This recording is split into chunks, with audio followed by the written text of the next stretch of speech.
Hello everyone, today we'll talk about how to fix or how to solve the problem of deactivate accounts on the application of Chase. Very good settings.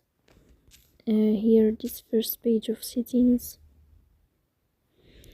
Then this page you will go to apps, default apps, app settings. On above we will search about Chase app.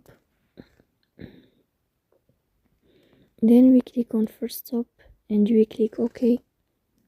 Here you will enter to storage. Then we click on clear cache. But pay attention, don't click clear data because that can delete your account. In the end you can turn off your Wi-Fi and you can turn on your Wi-Fi again to fix that problem. So please don't forget to support us by like and subscribe.